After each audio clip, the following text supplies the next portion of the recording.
curious, from a second guy who played second base, this switch that the Red Sox have done it with Pedroia at second base and then having Mookie Betts go to the outfield, and then the Mariners did it with D. Gordon. How do you feel about that kind of switch? Like, do you think that would be kind of seamless, or is that just a whole new thing? Okay, when you talk about Mookie Betts, what in reference to what? Okay, so Dustin Pedroia is the second baseman. Yeah, Dustin and Pedroia gets hurt. Right, but when Mookie Betts came up to early, yes, he was. I guess I'm not understanding what the question is. Like, what do I think about what? About being moved from second base to an outfield position.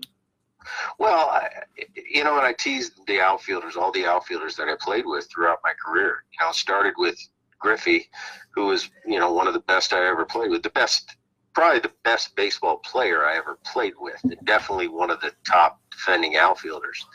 But I'd tease him, and I'd tease every outfielder that I ever played with, and I'd look at him and I'd say, you know what you are, right? You're an infielder that ain't good enough to play infield at this level. So we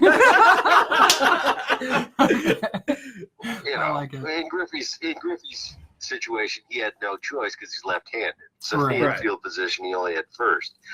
But I think essentially that's what it is. There's a pecking order in baseball, and as we all know, when you're young, the best player usually plays short, right? Mm-hmm. There's only certain people that can stay at that shortstop position.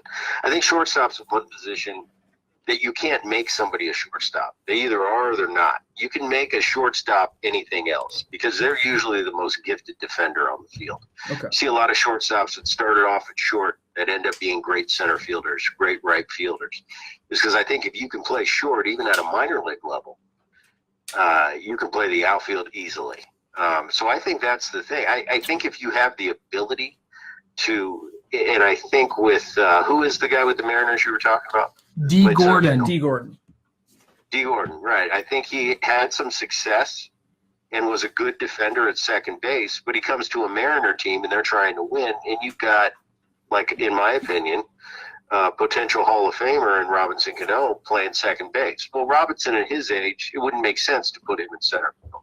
Right. D. Gordon's young enough, athletic enough, that he can go out there and get it done, and he did. Then Robinson, goes on his suspension, and they bring D back into second base, and he didn't miss a beat. Right. So if you have the ability to do that, I think it's awesome.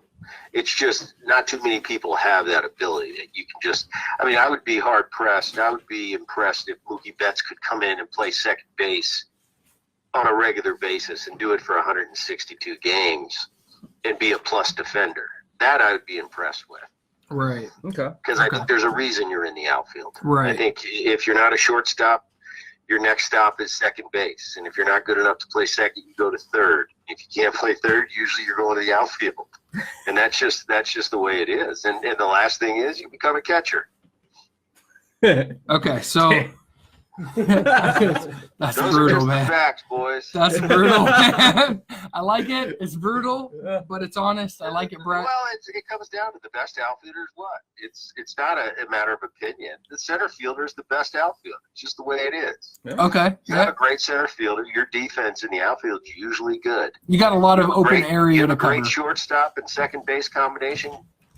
That's the key to the defense through the middle of the field.